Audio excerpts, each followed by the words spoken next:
Oh, all right. So research project 1. Pick it for me, Mr. Butler. Okay.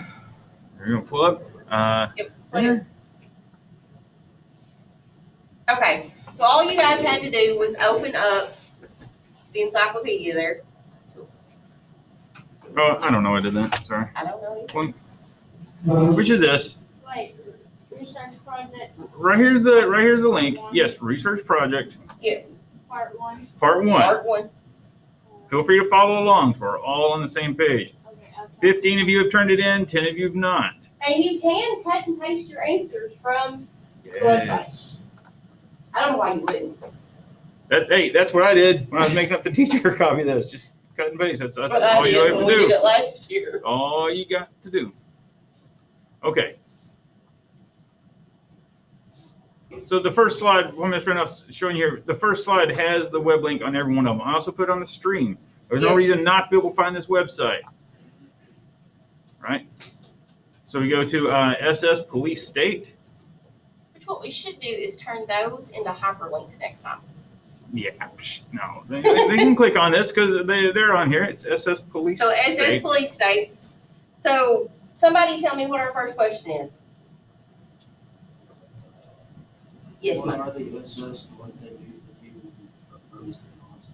Okay. What are the SS? What do they do to the people that oppose the Nazis? Very first one. So the Nazi was the protective squad, the Schutzstaffel, Schutzstaffel. or SS, which began as a special guard for Adolf Hitler and other party leaders. Copy and paste that right there. So Boom. I actually got that right. Yeah. There you go. You can literally just look, click, right there. Right, and you're done. There's the first part of it, Okay. right? Yep. What did they do to the people who opposed the Nazis? It was never good. So what did they do? Shoot them. They arrested them. Any political opponents of Hitler, anybody that spoke bad about Hitler, it's like, you gotta go. Wait, is this right? If you go down to the bottom paragraph in this first section here, different groups, including the SA and the SS, set up makeshift camps in empty warehouses, factories, and other locations all over Germany where they held political opponents without trial and under really cruel conditions. So just because they knocked on your door and showed you a badge and arrested you didn't mean you were going to go to a judge and get a fair trial. And there was no screaming about I have rights or whatever. At this point in this country, you had no rights. So Dachau became the model concentration camp. That's where most political prisoners went to. So you didn't just have in these concentration camps Jews. You had people that opposed Hitler, people that, said, hey, wait a minute, this probably isn't right. We have to think the United States was in World War II from 1941 to 1945. 1933 is when Hitler took power as Chancellor of Germany. So slowly and methodically, he was doing these very bad things, and the United States knew about it. We were okay. Well, our government was okay with the concentration camps. The only reason the United States entered into World War II, and it had nothing to do with Germany, was because Japan bombed Pearl Harbor. December 7th, 1941. I know my grandmother's father was in the World War. Well, my great-grandpa was, and my daughter was born on December the 7th, so.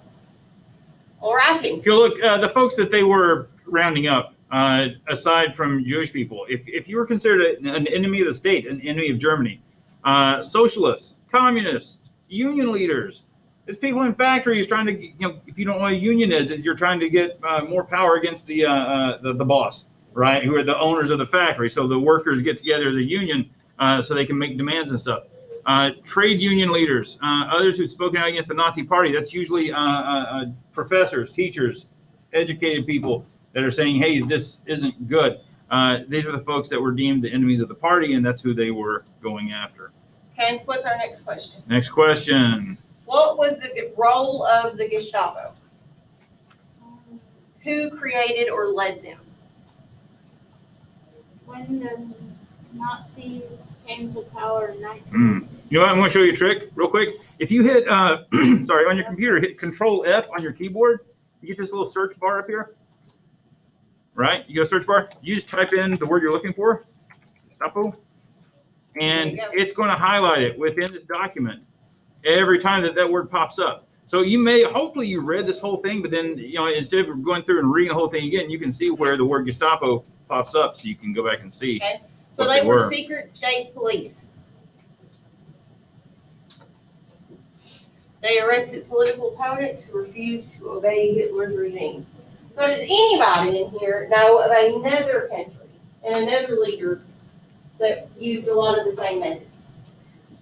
Well, I know this one leader that started his church, or it's supposed to be a church. Well, anyways, he had made them poison their kids and kill them, and if they didn't take the medicine, they were shot to death. Maybe it was Jim in Jones. Jonestown. Yep. In Ghana. I'm thinking more of in the Middle East. And I don't know. Okay. He was a pretty bad guy who led the Taliban, which he did a lot of the same things, but he never led a country. This guy led a country. Think Iraq. Start with the next. You all are too young. Saddam Hussein. Name that starts with an S and lead Iraq. Saddam Hussein. Put the phone up, quality. Pay attention, man. Oh, come on. After I said it, you're like, I knew that. Come on. They get it? Yeah, I did not. You're like, Saddam Hussein. I know that now. All right, so Okay. the role of the Gestapo and who created or led them. Right here's the guy who came up with Heinrich this idea. Himmler. Not a good guy. Not Hitler. Not Hitler. No. Himmler. It's So a totally it's- different guy. So that's kind of like a school. Adolf Hitler was the principal, but then you also had department chairs for each department. So Himmler led the Gestapo department.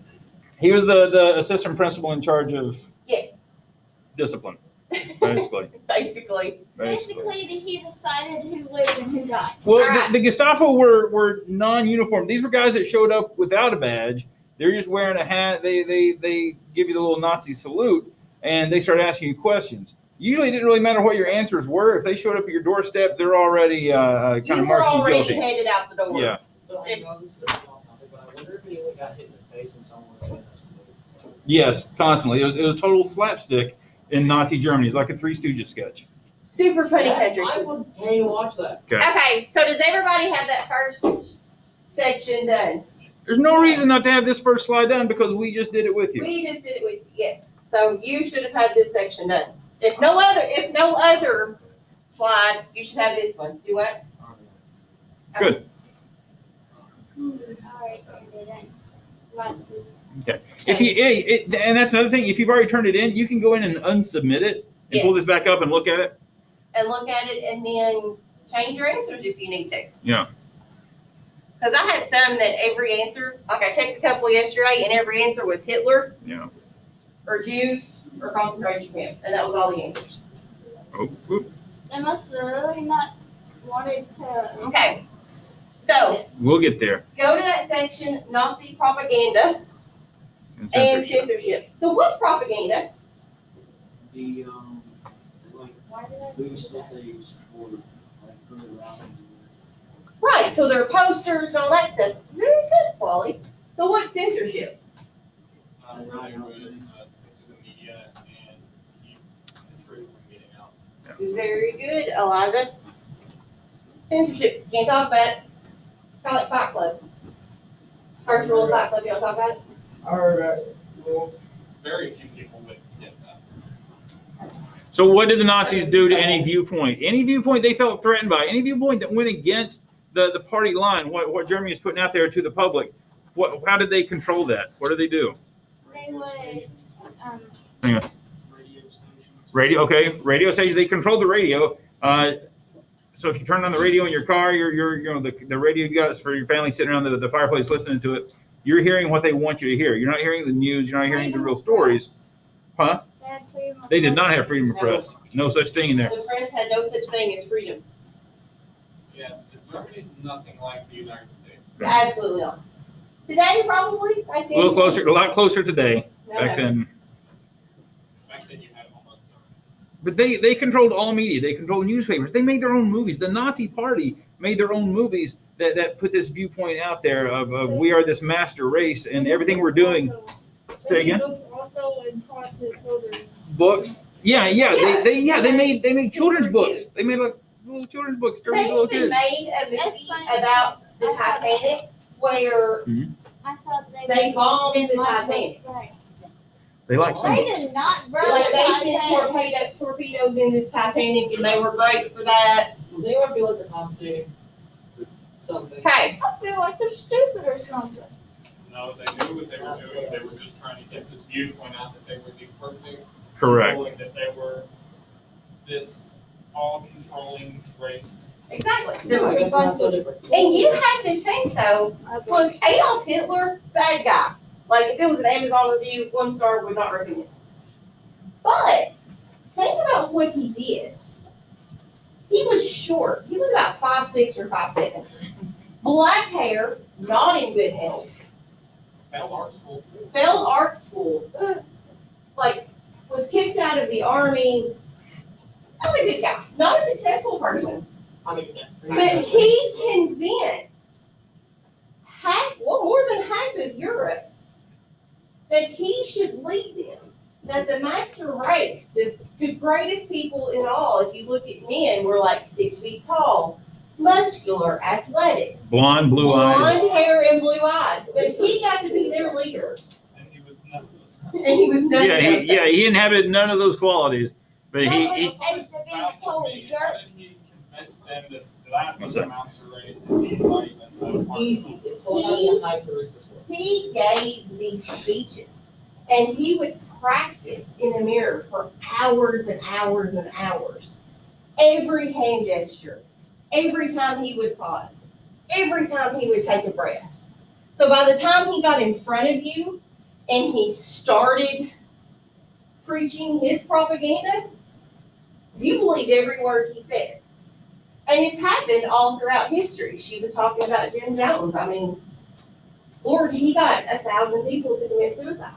Look, He also got them to murder their own kids. yeah, There we go. but somebody that's That's charismatic. stupid. But somebody who's charismatic enough can convince people of a cause pretty easily, especially if you're saying, we're not going to see it right now, but this is leading to a better future for Germany. right. So it's not just you, your kids, your grandkids are going to inherit this perfect utopian And world. here's actually the Right. perfect example of how convincing he was. So your next question, who was the Nazi propaganda minister? Joseph Goebbels. I'm going to try to find a picture of Goebbels. Goebbels. So, Sure, I want to try to show them where we find it in here. Hang on. yes. So let's do minister. Yeah, There we go, Joseph. Joseph Goebbels, right there. Goebbels. So down under, how did Nazis use propaganda? So if you look up Joseph Goebbels, look at the picture. There he is during a book burning. He believed so completely in what Hitler was doing that he had 5 children. All of their names began with H to honor Hitler. Hitler was best man at his wedding. When he realized that Germany was going to lose the war, he could not take the fact that his children were going to grow up in a world where Hitler was not leader. He and his wife killed all of them with cyanide. That was it. Yeah, it's not. Okay. If you look, there are a couple examples. I hope you're going through these when you're clicking on it. I might say it. I know, let's not. But there's pictures. There's some examples of stuff. Here they are at a book burning. They're unloading materials for a book burning. These kids. And it wasn't just Bibles. I mean, it wasn't just the Holy Bible that Oh yeah, no. they're going to burn. Anything that was written by a Jewish person, a Jewish author, anything that was different in the slightest way from what Hitler was saying Right. and was really, if you watch one of his speeches, he's preaching. Oh yeah. But they had the Nazi Party had their own scientists coming up with these very legitimate scientific papers saying, this is the master race. Yes. We are the people of Germanic ancestry are superior to other races. So it is our duty to subjugate them and clear them out of here. So we've got a path to make our world better. So other scientists, other researchers who went against that, they were shut down. Their books were burned. And here's an example of propaganda. It looks like they have, it's an anti-Semitic children's book. So this is a children's book for kids depicting Jewish people as fungus, as something that grows and festers in the dark and not a pleasant thing to have around. And then here's another. I'm not sure what this one is, but here's a very anti-Semitic depiction of a Jewish person, comparing them, I guess, to like a fox. They're sly, they're sneaky. They're gonna come in and steal whatever hard work you've been doing, like a fox would at a chicken coop. Just have anxiety back then. Well, probably I think more so so. the Jews. And it wasn't, even then, they didn't automatically start rounding up Jews and throwing them in concentration camps. So it Yeah. was a slow process to where you kind of look around and you're like, one day you just wake up and you're like, how did we get here? Because what they did was they would say, oh, well, you have to wear the Star of David to identify yourself. All non-Jewish people are not allowed to shop in Jewish shops. Jewish people are not allowed to shop in non-Jewish owned shops. So they would paint on the door or the glass of the window in the shop a Star of David. There was an event called Kristallnacht. It was a night of broken glass where they destroyed German businesses. I mean, they would go in, they would ransack the place, they would take all the inventory outside, and they would burn. And he gets into that a little bit with the when he talks about the Jewish ghettos and stuff like that. I think that's on the next day's I think so. There's more, definitely more about that. If you didn't get the third one or the fifth one, I'm sorry, number 5 down here. What types of books were burned by Nazis? Anything that spoke out against. Yep. Anything that spoke out against the Nazi Party or the Nazi ideas. Or anything that was just written by a Jew. Anything written by a Jew at all was considered not worthy to keep. Anything not written by Germans. That's But yeah, anything not written by Germans that was considered unworthy that spoke out against Germany, or anything written by Jewish people at all were destroyed. A lot of textbooks were burned. A lot of religious scholarly writing. I would imagine the Quran would be one of the number one things that they Yeah. What book? The Quran, it's the religious book of Islam. All right, so here we go. We're at Nazi racism. So if we go back, all you have to do is click back and go back to the main page. Nazi racism right here. Here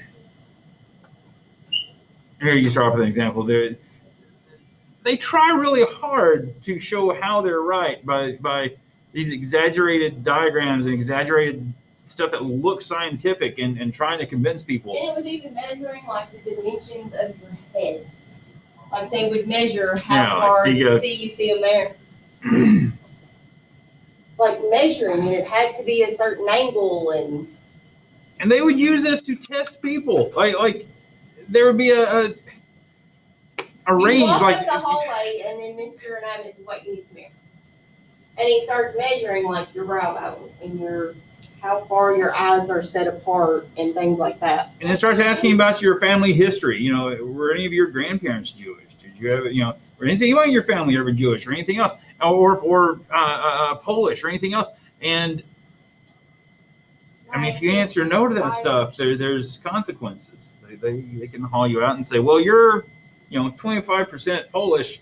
That's not the purity that we're looking for. We need pure Germans. Chance you have Jewish blood back in your system. Right.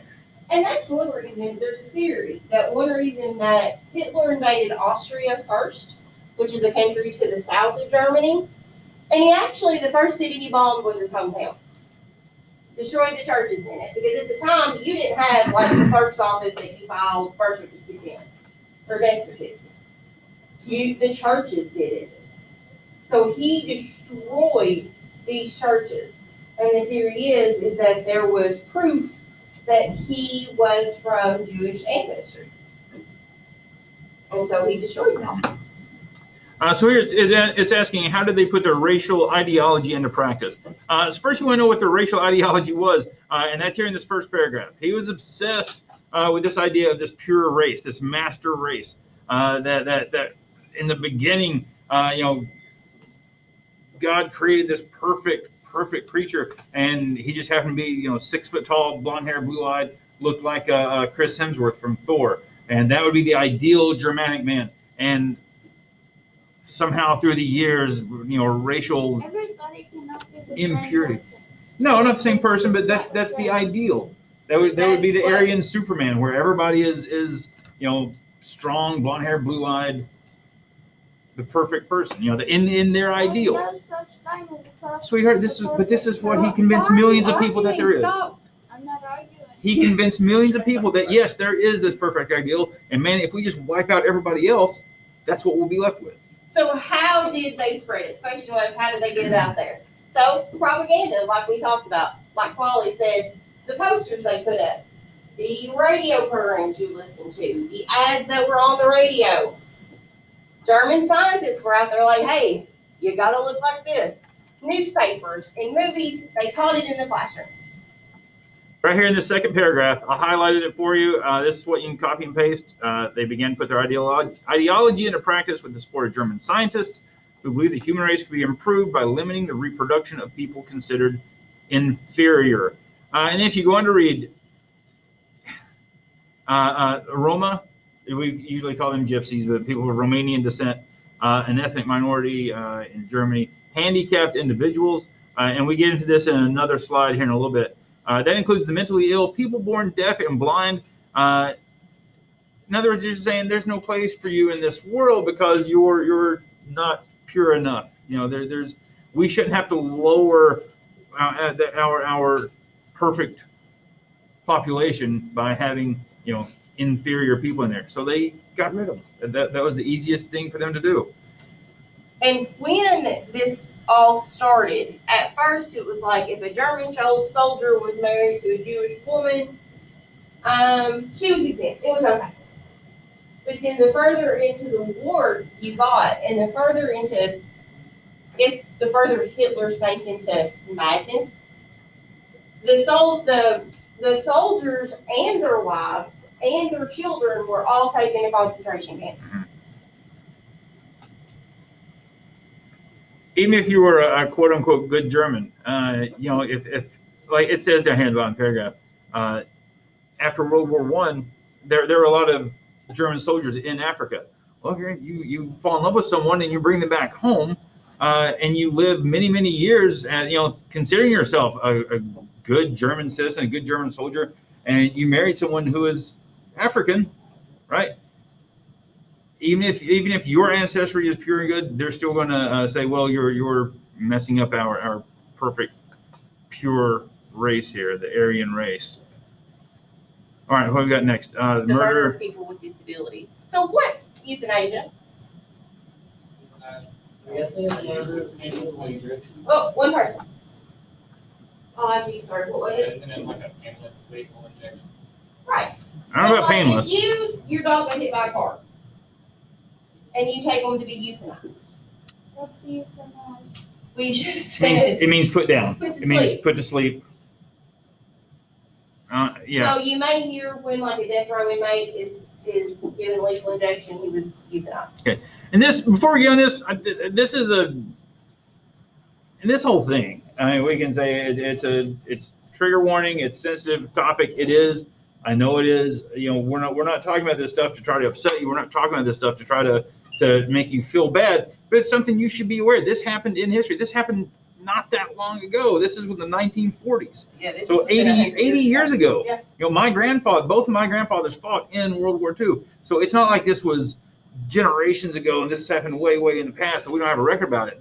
That's what we were talking about yesterday. There's people on trial now for committing Yes. war crimes. Yes. People that were involved in this, doing horrible things, that they are still finding and tracking down and prosecuting. So this isn't. So in the 60s, in the 50s, in the early 60s, there was a group of Israeli soldiers. So from Israel, Israel was a country that was created in 46 or 47 that was basically like the Jewish homeland.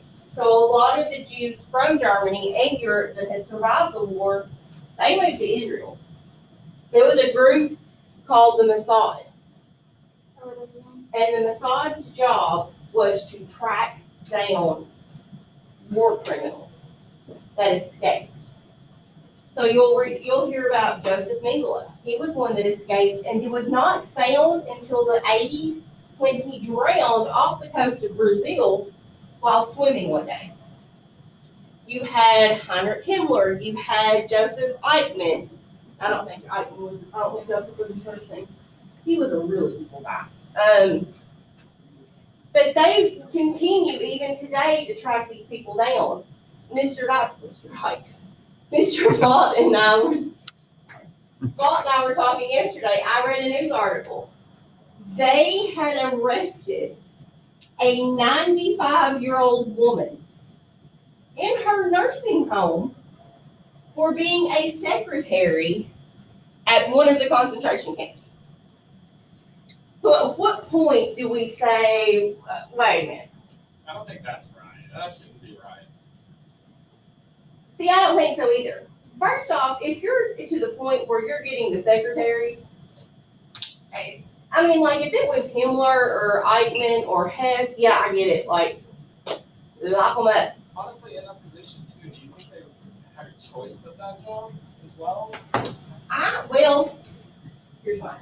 I think yes. I think at that time it was considered a prestigious job to be able to work for a general of the SS. But I also think that you have to realize there was a war going on. So to feed your family, would you, work for someone? I Plus, worked with someone, but I wouldn't kill nobody. well, she was a secretary. Yeah. She probably wasn't putting a gun to anybody's head. She'd probably order it. Secretaries don't order anything. All right, well, let's stay on topic. So, you kind of have to wonder there at what point do we say, okay, look, and she's being tried as a juvenile because she was younger than 21. She's not even alive. Okay, She's 35. we'll actually We'll talk Hang about on. that later. We'll get on that later. now Sorry. we'll actually watch a video later about someone who was a maid for Hitler. And she's this little old lady. She's talking about, she didn't do anything bad. She didn't order the death of anybody. She cleaned up his clothes and did his laundry and brought food to him and his wife, or girlfriend, I guess. But she's talking about he was a great guy. He was nice. They threw great parties. She got to see all these celebrities, all these German movie stars and composers. And she's still talking. She still has like a little picture of Hitler up on her wall. She's like, very he was proud. he was a good of- boss. He was a nice guy. So it's difficult to put into context. But let's go back to this. The murder of people with disabilities. We want to explain the euthanasia program, who were its targets, and how many people died. Right here at the top, very first, they decided, hey, if you don't measure up, if you can't fit in with this master race, we just don't have room for you. It's like you've got a produce stand and you've got all these pretty apples and oranges and stuff. All the rotten ones we're just getting rid of, right? That's kind of the way they looked at this. So people with Down syndrome, mental illnesses, Yeah. people that Deafness, blindness, stuff that deafness, blindness, any physical impurities or mental Yes. impurities. you were done for. Uh, Even if you just had a nervous breakdown or spending a couple of months in a hospital to Yeah. So a doctor, So if you it's had ADHD, they would tell you. this is a scene from a propaganda film. This would show the doctors going in and like, oh, this poor person, they're disabled. So what the best thing we can do for them is to get rid of them. In the movie, so they would mark them T4. The doctors would go through on their medical charts and they would have a rubber stamp and they would mark T4 on there. And then when it came time to start rounding people up to get rid of, if you had a T4 stamped on your chart, that means you're not going to pass. You're going to be here instead. You're going to be at this. and this Cemetery. is where the gas chambers started coming into play. This is really what they were originally created for. They start out very small scale. Buses. They would put people in buses. They would block the ventilation. They would block the tailpipe and just let the bus run for a couple hours. And that builds up the carbon monoxide that's very poisonous and very deadly. And it builds up inside the van. And then it kills the people inside the van, and then they just unload, or in the bus, and then they just unload the bus. And then they go to the next hospital and fill it up again. And they park it and let it fill up. And this continued on. The gas Because chambers. they're not mentally physical in the head. It doesn't mean they have to die. No, ma'am, it does But not. to But them this is it what they We did. agree it's wrong, but we can't change it. Yeah, we Yeah, all nobody's agree saying it's right. That's Nobody's. something we can't change. Yeah, This nobody's happened. agreeing with this. There's nothing at this point to debate. This happened. We're just telling you about it. And it says, and honestly, not to sound cruel, but that was if you were lucky. Some people they just put in a building and starve them to death. You stop feeding people, they're going to die, especially You know, people with an physical infant that's disabilities. born with maybe, some of its fingers are fused together, or it has Down syndrome, because with Down syndrome, you have very distinctive facial features, from day one. They would just put them in a room or throw them out the back door and just leave them to starve to death, or they would bury them alive. That's Yeah. insane. But that's what was happening. That's our history. That's not a debate at this point. This is just what happened. We're just telling you what happened. Okay, when asked how many people died, it's down here, the next last paragraph in the main body here. It says about 200,000. Probably I mean, more I would than say that, more. say. Yeah, I don't know how they.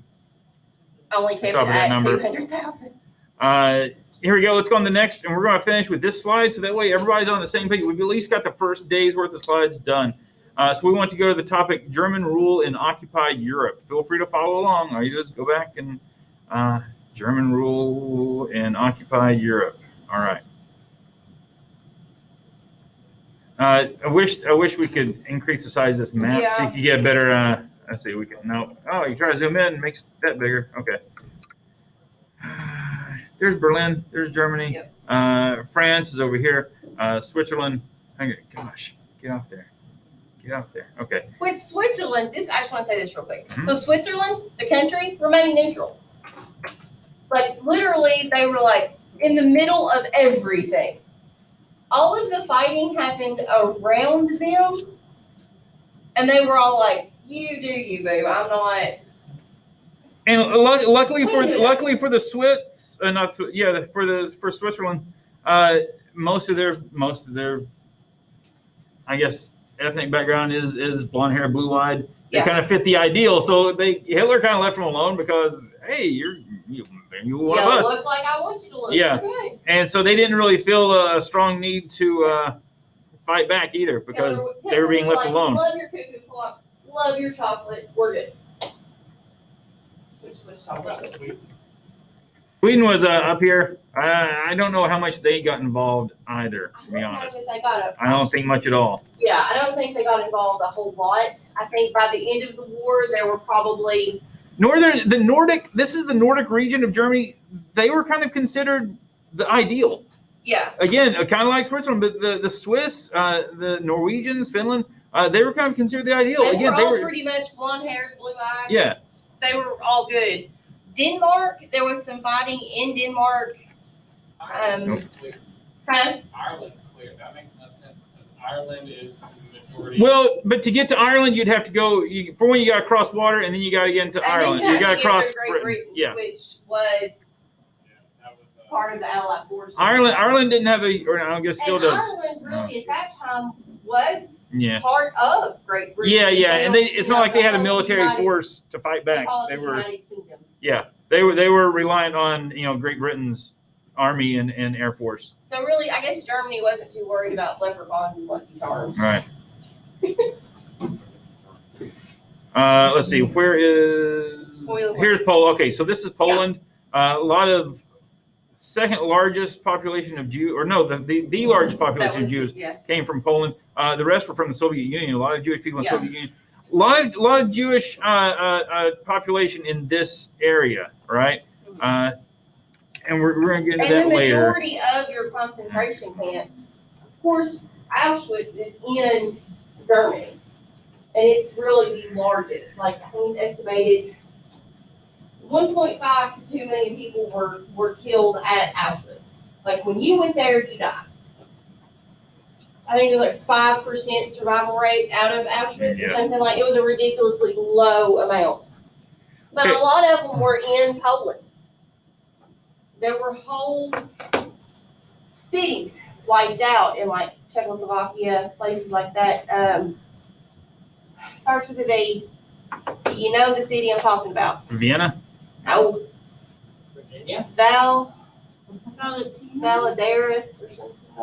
No, Valadares sounds more Hispanic than anything. Versailles. Versailles. Anyway, I don't know. yes, it was Versailles. All right. Versailles, Kentucky. Now, We're good there. But no, the whole city, every citizen was Jewish, and every citizen, when the German army rolled through, they dug a pit, lined them up, killed them. It was a giant massacre, and then you had the huge open grave, mass grave. And then they set the bodies And then on just fire. took bulldozers and shoveled dirt in on top of them, and Or they set all right. them on If fire. you'll look, the question number 8 here on this slide, what was Germany planning to do with the territories they conquered in the east? Well, to the east of Germany, you've got Paris, you got France. If you'll look down, they were just a labor force. They wanted to use them as slave labor. They wanted to supplant German people in these countries. They say we're gonna get you guys out of here. We're going to use you up as if you were like a natural resource, like firewood or and that's coal. that's what they were considered. Yeah, they were that's- just considered another resource of the lands that they occupied. And the plan was, hey, but this is some great land over here. We're gonna get you guys off of it, and we're gonna just expand Germany into here. Germany's going to not just be this little spot here. It's going to be this whole area. Is going to be the German Empire, the Third Reich, and they're going to take over and it's going to be New Germany. It's going to be this whole great place of just these this master race people living here. If they would have won though. Sorry. Imagine what would have happened if they did win. Yeah. There is a really, if you have Amazon Prime, there is a really good show. If this interests you in the slightest, it's called The Man in the High Castle. And it is basically a what if. What if Germany and Japan had won World War II? And like the eastern part, so like Kentucky and I think up over to like Colorado. I know you want me to shut up. No, you're fine. So over to like Colorado is German occupied. Like the Germans own it. Germany's got it. And then everything west of that, Japan. Because I know it sounds like a lot, but Japan's only 5,000 miles from California. You can actually get to Japan quicker than you can get to Hawaii. I know. I said. I'm not East. sure of Hawaii. Hang on a second. I know. I said east, and I pointed over here on the map to the west. I meant this area over here. My bad. I don't know my directions very well. This was the area. This was the area that they were going to expand into over here in the east. Poland, Romania, all this area here, they wanted to take over. The second one, how were people in Poland and Eastern countries treated compared to those in Germanic countries? We kind of covered that. Basically, these people were just a resource to be used up, and then so they can take over the land. And the Nordic countries in the north up here, they were kind of leaving them alone because they were kind of what Germany was wanting to strive towards, that kind of look, that ideal. The third one, how were Jews of Eastern and Western Europe different? What two European countries had the largest Jewish population just before World War II? I actually couldn't find it on this slide, or on this page. It may be on there, but I put the link to it right here. If you click on that link, it takes you to this map, and it shows you the population of Jewish people in each country. So there were 3 million in Poland, over 2 million in Soviet Union, and then every place else is in the hundreds and tens of thousands. So the answer you're looking for that's the last one, which countries had the largest Jewish population? That was Poland and the Soviet Union. All right. And how are they treated? How are the Jews of Eastern and Western Europe different? One of the ones in the Eastern. The ones in Doing- Eastern Europe were treated like we talked about, like a commodity, like Yeah. just another natural resource. The ones in the West, they were planning. Switch. West was treated like commodities. I messed it up. Yeah, I got you on the wrong track. The East, Okay. the ones in the East were a lot of the Eastern Jews didn't even believe that the stuff was going on over here. Like the Right. Jewish people in this area, in Belgium and France and stuff like this, they didn't even realize or didn't even believe that this stuff was going on. There's no way. There's no way they're putting people in Yeah, you buses had me and on killing that. them. That's crazy. So, and then the ones in the east, that's where Germany was going to do like an annexation. Okay, so they were going to say, "Hey, Wally, I know you've lived in Berlin your whole life, and it's great and everything, but I have this really cool farm that I'm going to give you. Just say, hey, it's yours in France. It's yours. All you have to do is work it. What do you say? Are we moving to France or not?" No, you didn't do that. I guess you're moving That's to right. France. But that's what they did. They said, hey, we'll give you, you can go, you can have this Jewish family's home. They're over here in a concentration camp. They're not going to need it. Take everything in it. So you literally, there were Germans in these countries that would walk into a home that had the family, the Jewish family that lived there, pulled out of it. There may still be plates sitting on the table where they were getting ready to sit down to dinner. Yeah, And there's still food in the everything- pantry. They're everything ready to go. in it was yours. So, guys,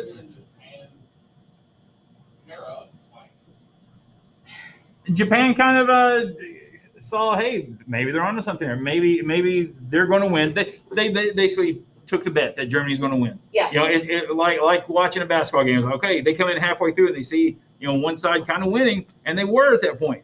Before the U.S. involvement, there was a really decent chance that Germany would win. They were overpowering the entire eastern seaboard. On Sunday night, you got your Buccaneer, you got your your Chiefs shirt on. You realize middle of the fourth quarter, hey, probably the Chiefs aren't going to win it. So you throw a Buccaneer shirt over top of it and scream like, "Go Braves!" Better to throw in with the winners, they thought, than, you know, sit by and wait for them to come after them. Yeah, they jumped on the bandwagon. Even though the Japanese, you know, probably would not have fit in with the Aryan master race ideal, but they were far enough away. You know, they didn't figure Germany would be coming over and And they loading were them up. honestly, that whole Pacific theater of World War II was a lot, of course you had Normandy, so a lot of death there. But they were more vicious and they were more brutal. And the ways that they would fight were way epic. Like there was a whole unit called 731 that would shoot down like Allied planes.